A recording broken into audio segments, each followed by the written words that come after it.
Toxoid vaccines, ये जो toxoid vaccines होती हैं वो क्या होता है, जो टॉक्सिन्स होता है उन टॉक्सिन्स को टॉक्सॉइड बना दिया जाता है, मतलब उनको वीक करके टॉक्सॉइड बना दिया जाता है और वो एंटीबॉडी प्रोड्यूस करते हैं, इम्यूनोजेनिक रेस्पॉन्स देते हैं। एक्चुअली कुछ बैक्टीरियाज होते हैं जिनसे जो प्रॉब्लम क्रिएट करते हैं, पैथोजेनिसिटी जो उनकी रहती है वो उनके टॉक्सिन्स की वजह से होती है। टॉक्सिन एक केमिकल होता है जो वो प्रोड्यूस करते हैं, जैसे टिटनस टॉक्सिन। तो जो टिटनस है वो बेसिकली टिटनस टॉक्सिन की वजह से इसमें सारी प्रॉब्लम्स होती हैं, टिटनस की जो भी प्रॉब्लम्स होती हैं। ऐसे ही डिप्थीरिया है, उसकी प्रॉब्लम से डिप्थीरिया टॉक्सिन्स की वजह से होती है। तो इसमें क्या करते हैं, जो टॉक्सिन्स है उसको वीक बना दिया जाता है कुछ प्रोसेस के थ्रू, और उसकी वजह से इसमें क्या होता है कि जो इम्यूनिटी है वो प्रोड्यूस करने की कैपेसिटी रहती है, बट वायरुलेंस खत्म हो जाता है। तो जैसे जो टॉक्सिन्स होते हैं उनसे ये वैक्सीन्स बनती है। उन टॉक्सिन्स का कुछ प्रोसेस हम करते हैं, जैसे हम उसको फॉर्मेलिन में रख सकते हैं, उसको एसिडिक पीएच पे रख सकते हैं।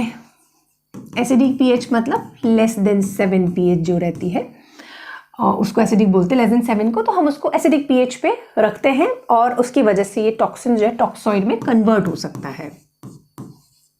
या फिर प्रोलॉन्ग्ड स्टोरेज पे रखने पे भी ऐसा ये toxin can be converted into prolonged storage.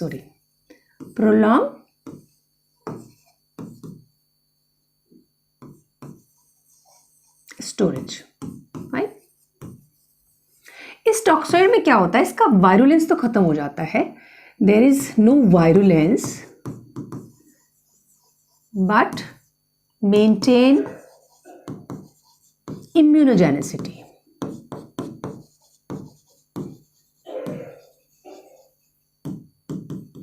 मतलब क्या होता है, वायरुलेंस का मतलब होता है डिजीज कॉज करने की जो कैपेसिटी होती है, disease causing capacity, that is virulence. तो ये डिजीज तो नहीं कर पाते, यानी अगर टिटनेस का जो टॉक्सिन है वो टॉक्सॉइड में कन्वर्ट हो जाए तो वो टॉक्सिन मतलब टिटनेस के प्रॉब्लम्स नहीं देगा, टिटनेस के सिम्टम नहीं देगा, बट अगेंस्ट में एंटीबॉडी प्रोड्यूस कर सकता है, यानी इम्यून रिस्पॉन्स कर सकता है। तो इम्यूनोजेनिसिटी क्या होती है, the capacity to produce an immune response in the body, fine, the capacity to induce a immune response in the body. तो डिजीज कॉजिंग कैपेसिटी या वायरुलेंस तो नहीं है, बट ये मेंटेन हो गया, and tetanus toxin is converted into toxoid. अब इसमें एक चीज खास बात होती है, जो टॉक्सॉइड है इसको जब हम बॉडी में देते हैं तो ये ऐसी एंटीबॉडी प्रोड्यूस करता है जो कि वो जो टिटनेस का टॉक्सिन है उसको न्यूट्रलाइज कर सके, तो उनको हम बोलते हैं जो toxin neutralising antibodies. Fine, toxin neutralising antibodies, ऐसा नहीं है कि वो हमारा जो बैक्टीरिया है, जो माइक्रो ऑर्गेनिज्म है उसके अगेंस्ट काम करेगा, नहीं, वो जो है उस टॉक्सिन के अगेंस्ट काम करेगा, क्योंकि जिनमें बनाया जा रहा है टॉक्सॉइड टाइप का वैक्सीन्स, उनमें जो प्रॉब्लम है, जो पैथोजेनेसिटी है, वो है ही टॉक्सिन की वजह से, जैसे टिटनेस हो गया, डिप्थीरिया हो गया, और ये बेसिकली एक्सोटॉक्सिन्स होते हैं। तो एक्सोटॉक्सिन से बनती होती है, एसिडिक पीएच में रखो, फॉर्मेलिन में रखो, या फिर ये स्टोरेज करो, ठीक है, और ये न्यूट्रलाइजिंग एंटीबॉडीज कहलाती हैं। एग्जाम्पल्स हैं डिप्थीरिया टॉक्सिन और टिटनेस टॉक्सिन। तो डीटी एंड टीटी की जो वैक्सीन है, डिप्थीरिया टॉक्सॉइड बोलते हैं एक्चुअली, इसको टॉक्सिन हम नहीं बोलेंगे, डिप्थीरिया टॉक्सॉइड वैक्सीन, क्योंकि अब ये टॉक्सिन नहीं है, ये टॉक्सॉइड है। ऐसे ही टिटनस टॉक्सॉइड वैक्सीन,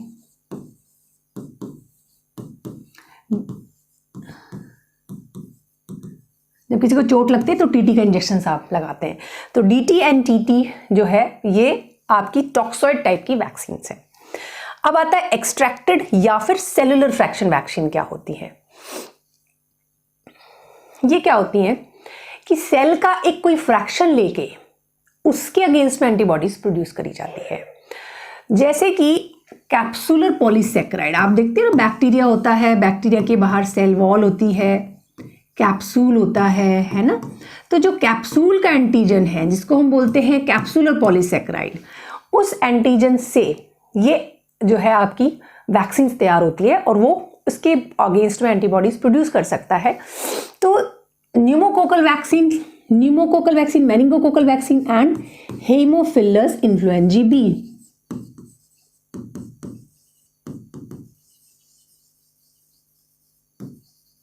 तो हीमोफिलस इन्फ्लुएंजी बी की वैक्सीन, न्यूमोकोकल, इन सब में कैप्सूल्स होता है, याद रख सकते हो। जो कैप्सुलेटेड बैक्टीरिया है उनकी में से फ्यू एग्जांपल्स हैं ये आपके।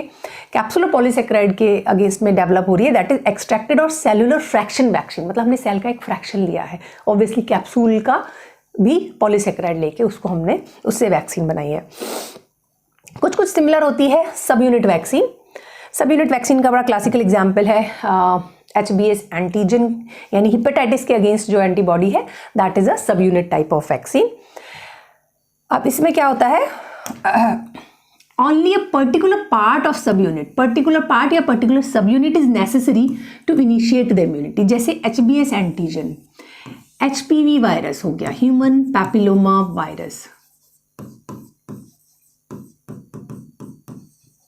इनमें सब यूनिट वैक्सीन होती है क्योंकि gene encoding for HBS antigen is inserted into the chromosome of bakers yeast. ये कैसे बनाते हैं बेसिकली, जैसे HBS एंटीजन, क्योंकि इसमें HBS एंटीजन जो है वो अकेला ऐसा सब यूनिट है जिसके अगेंस्ट में अगर एंटीबॉडी प्रोड्यूस हो जाए या इम्यूनिटी प्रोड्यूस हो जाए तो वो इसे प्रॉपर वैक्सीन की तरह से काम करेगा और पूरा इम्यूनिटी देता है। तो इसमें हम क्या करते हैं, जो जीन एनकोड करता है HBS एंटीजन को, उसको पहले क्या करते हैं, बेकर्स ईस्ट जो बेक करते थे ना, जो ईस्ट है वही सिंपल है, उसके क्रोमोसोम में आप जो है ईस्ट के क्रोमोसोम में आपने इंसर्ट कर दिया। किसी और भी टेक्निक से यूज कर सकते हैं, बट ये एक एग्जांपल है। ईस्ट में उस जो ईस्ट का क्रोमोसोम होगा उस क्रोमोसोम के अंदर ही हमने, मतलब जो ईस्ट का क्रोमोसोम है उसी के अंदर हमने इसको इंसर्ट कर दिया जीन के कोड को। कौन से जीन के कोड को, जो कि HBS एंटीजन है, ठीक है, उसको इंसर्ट कर दिया उन्होंने। और फिर क्या होगा, जो ईस्ट है, जब उस ईस्ट का ग्रोथ होगा, उसका मल्टीप्लिकेशन होगा, तो वो जो जीन का पार्ट है वो भी ग्रो करेगा, तो HBS एंटीजन काफ़ी बनेगा। और जब ये इसी से हम धीरे धीरे करके जो है प्रोसेस के थ्रू, काफ़ी लंबी प्रोसेस होती है, उसके थ्रू आप एक वैक्सीन बना सकते हो जो कि सब यूनिट वैक्सीन है और वो अच्छी खासी प्रॉपर इम्यूनिटी प्रोड्यूस करती है। फिर होती है कंबाइंड वैक्सीन। तो कंबाइंड वैक्सीन जैसे कि DPT वैक्सीन इसका बड़ा अच्छा एग्जाम्पल है, जो नॉर्मल उसमें यूज भी होता है। बच्चों को DPT वैक्सीन दे दी जाती है। DPT वैक्सीन क्या है, DPT vaccine is diphtheria, pertussis and tetanus.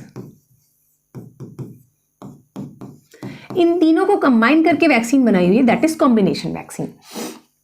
अब इस कॉम्बिनेशन वैक्सीन के क्या फायदे हैं, क्यों देना है भाई, कॉम्बिनेशन में अलग अलग दे दो।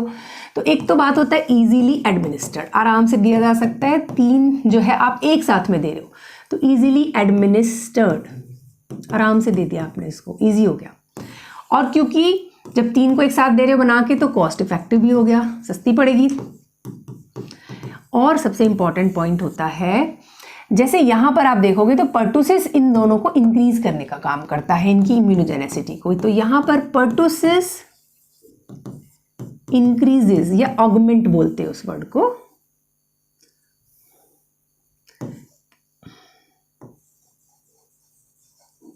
पर्टूसिस ऑगमेंट बोलते हैं या इंक्रीजेस बोल सकते हो आप इसको। Pertussis augments the tetanus and diphtheria immunogenicity.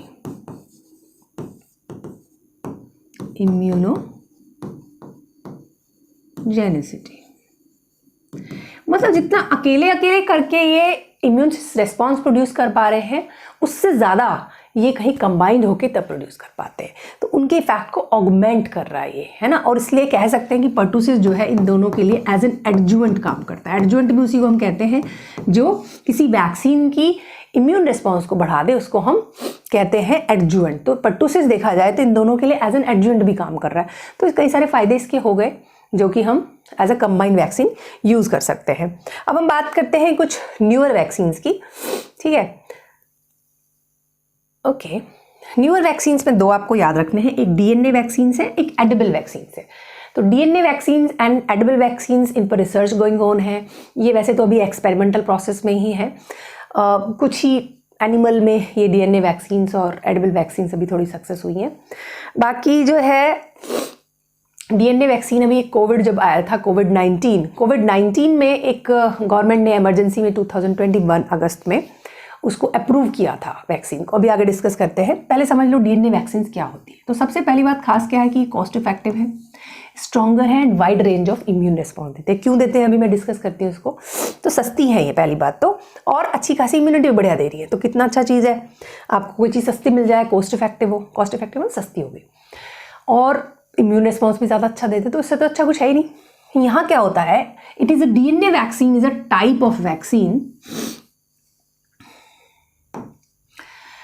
that transfects a specific antigen coding DNA sequence into the cell of an organism to induce immune response। इसका क्या मतलब है, ये तो डेफिनेशन है DNA वैक्सीन की।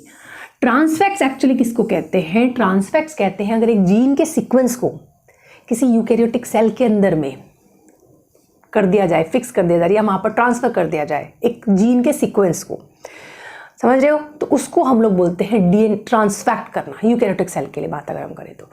और हम इसमें क्या है, जो ये जीन का सीक्वेंस है, आप ये मान लो कि जीन के सीक्वेंस को आपने एक सेल के अंदर ही ट्रांसफर कर दिया, उससे क्या फायदा होगा, जो एंटीजन है, मान लिया कोई एंटीजन है सपोज करो, और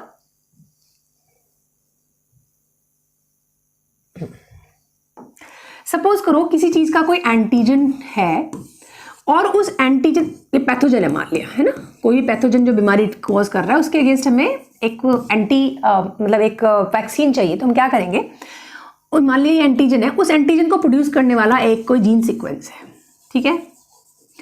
अब उस जीन सीक्वेंस को ही अगर हम सेल में इनकॉर्पोरेट कर दें, इनकॉर्पोरेट इन सेल कर लो, इनकॉर्पोरेट सेल के अंदर ही इनकॉर्पोरेट कर दें, तो वो एंटीजन जो है वहां पर क्या होगा, वो जो जीन बना रहा है उसको एंटीजन, वो एंटीजन प्रोडक्शन लॉन्ग लास्टिंग होगा, मतलब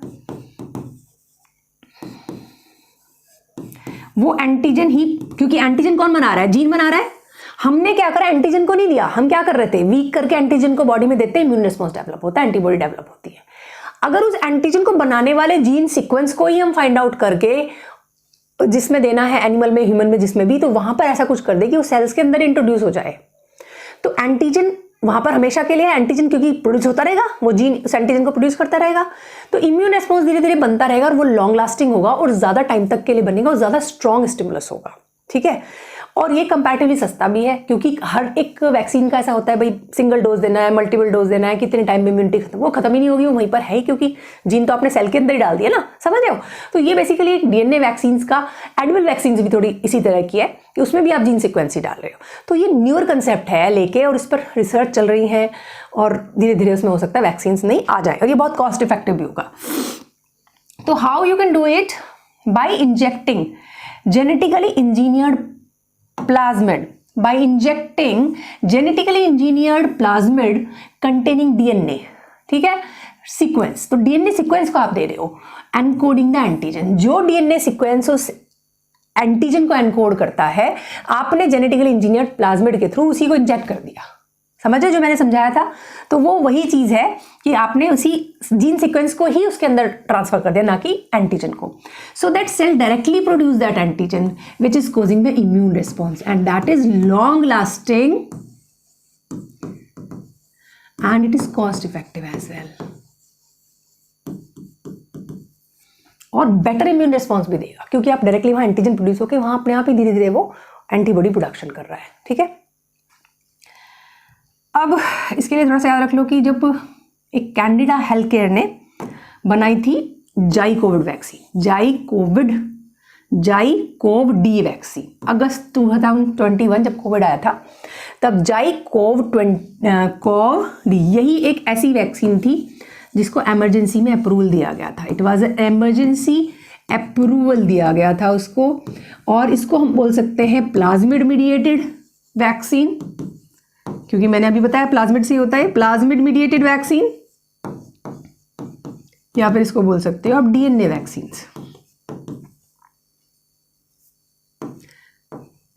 तो बेसिकली यही एक वैक्सीन थी जिसको अप्रूवल मिला था। अब बड़ा होता भाई ये क्या है, कोविशील्ड और कोवैक्सीन हमने सुना है, तो हमने नई वैक्सीन सुन ली, तो क्या इनमें से कोई है ये, तो ना तो ये कोवैक्सीन है, ना ये कोविशील्ड है, कंफ्यूज नहीं होना है। जो कोविशील्ड है वो मैसेंजर RNA बेस्ड है, मैसेंजर RNA बेस्ड एस्ट्राजेनेका ने बनाई थी, ये वाली कैंडिला ने बनाई है आपकी जाई कोव डी, एंड कोवैक्सीन जो है वो इनएक्टिवेटेड वायरस बेस्ड है, ध्यान रखना है, कोवैक्सीन इनएक्टिवेटेड वायरस बेस्ड था, कोविशील्ड मैसेंजर आरएनए बेस्ड है, सॉरी एस्ट्राजेनेका, सॉरी। सो ये जो है हम यहाँ से कट कर सकते हैं, ठीक है। Covishield messenger RNA based AstraZeneca की वैक्सीन है, Covaxin inactivated virus based vaccine है। अब इन दोनों में भी बड़ा होता है कि भाई कोवैक्सिन अच्छी है, कोविशील्ड अच्छी है, इसमें हम वीडियो में डिस्कस नहीं कर रहे, आप इसको पढ़ भी सकते हो, इंटरनेट पे अवेलेबल है, या फिर अगर हमें टाइम मिलता है तो हम इसका एक डिफरेंस बना सकते हैं, जो कि नॉलेज के लिए इंपॉर्टेंट है, ठीक है। अब आता है बात की एडवांटेज क्या है। ऑब्वियसली कॉस्ट इफेक्टिव हो गया, लॉन्ग लास्टिंग हो गया, लॉन्गर ड्यूरेशन इम्यूनिटी होगी, और क्योंकि आपने जीन ही दे दिया तो एंटीजन को प्रोड्यूस करेगा, साथ में ये टी सेल मीडिएटेड इम्यूनिटी या साइटोटॉक्सिक इम्यूनिटी भी देगा एंटीबॉडी के साथ साथ, ठीक है। तो ये सब वैक्सीन हो गई। फिर हम बात करते हैं एडिबल वैक्सीन क्या है। देखो एडिबल वैक्सीन का मतलब ही नाम ही बता रहा है कि भाई कुछ खाने वाली चीज़ है। तो हम ऐसी वैक्सीन है जो हम एज अ फूड ले लें और अपने आप इम्यूनिटी वहाँ पर डेवलप हो जाए, ठीक है।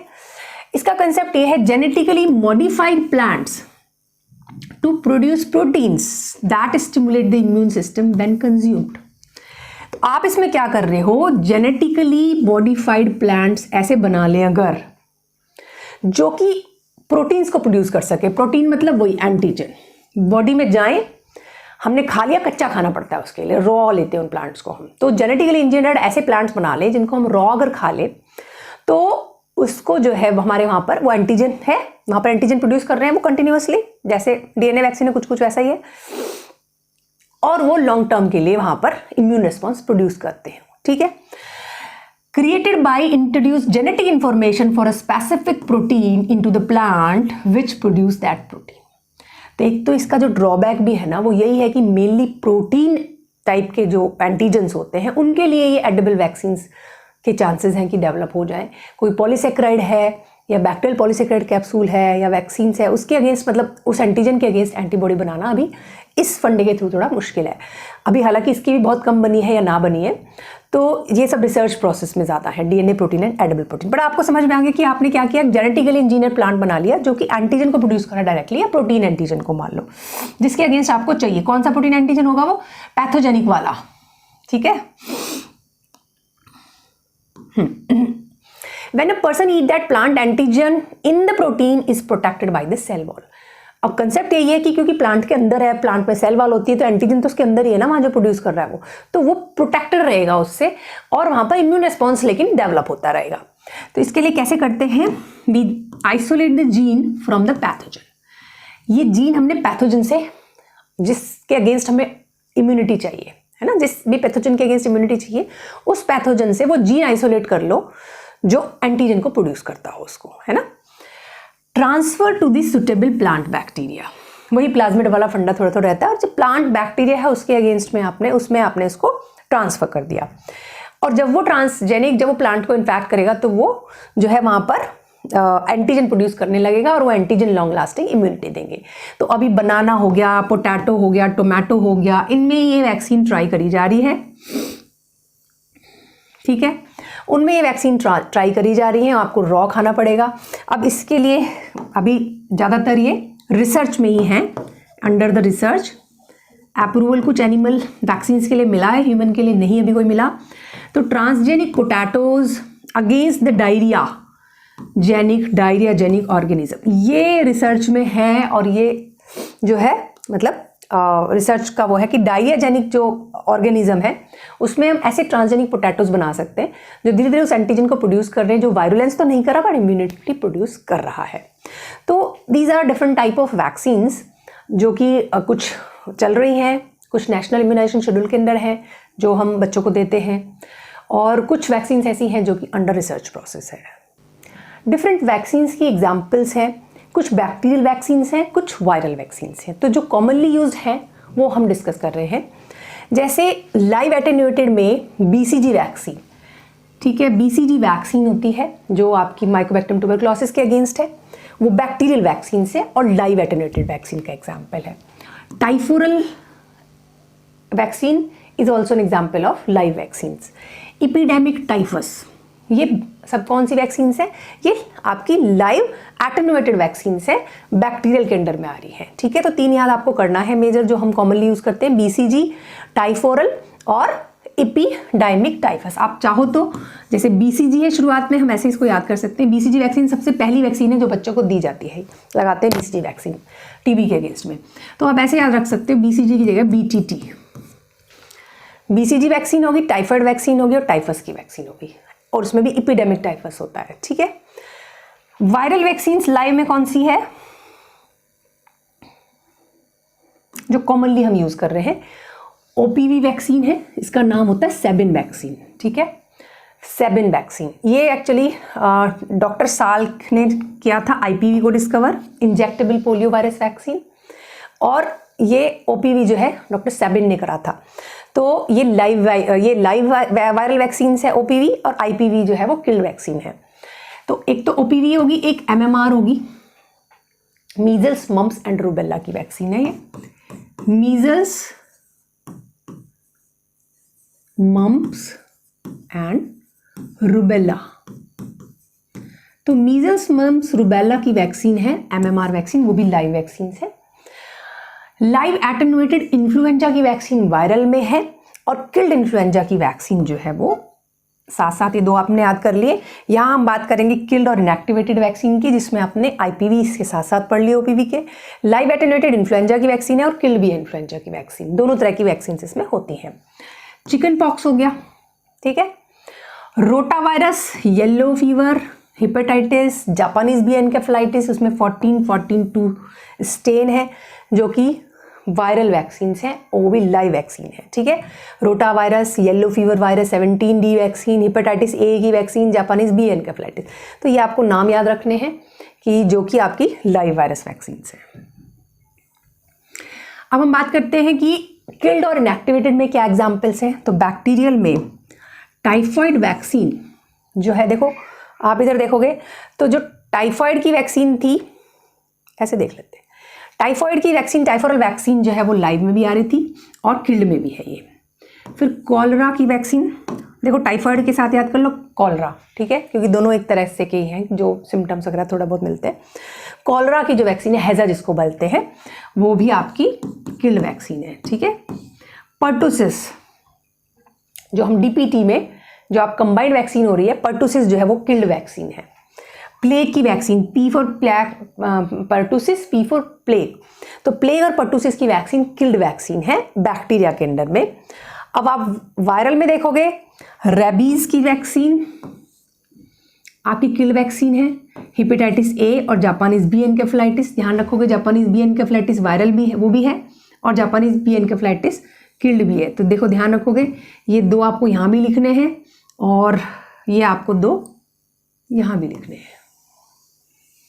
तो हेपेटाइटिस की और जापानीज एनकेफेलाइटिस, देखो उन दोनों में आई से आ रहा है, जापानीज एनकेफेलाइटिस और हेपेटाइटिस टिस्टिस, तो दोनों में ही दोनों तरह की वैक्सीन अवेलेबल है, लाइव भी है और किल्ड वैक्सीन भी है। ठीक है, OPV आपने याद कर ही लिया, इधर OPV लिखना है, इधर IPV लिखना है। इन्फ्लुएंजा की भी दोनों में आ रही है, उसमें भी आ रही है, इसमें भी आ रही है।